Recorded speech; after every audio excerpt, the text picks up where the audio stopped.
এগৰাকী নাৰীয়ে অনুভৱ নকৰাকৈয়ে জীৱনত বহুত কষ্ট সহ্য কৰিবলগীয়া হয়, নহয়নে বাৰু?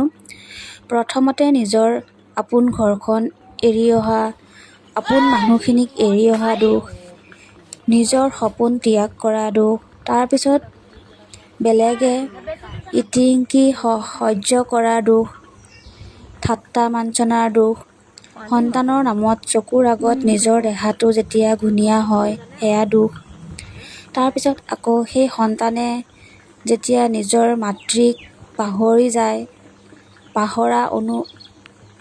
যায় আৰু পাহৰিবৰ বাবে যেতিয়া মাত এষাৰ নাপায় সেয়া দুখ। পুৰুষৰ কষ্ট সকলোৱে দেখে, কাৰণ পুৰুষৰ কষ্ট বাহিৰত, কিন্তু নাৰীৰ কষ্ট চাৰিবেৰৰ ভিতৰত, সেয়ে মানুহে দেখিও নেদেখে। হয়নে নহয় বাৰু? কমেণ্ট এটা কৰি জনাবচোন দেই। আৰু ভিডিঅ'টি কেনেকুৱা লাগিল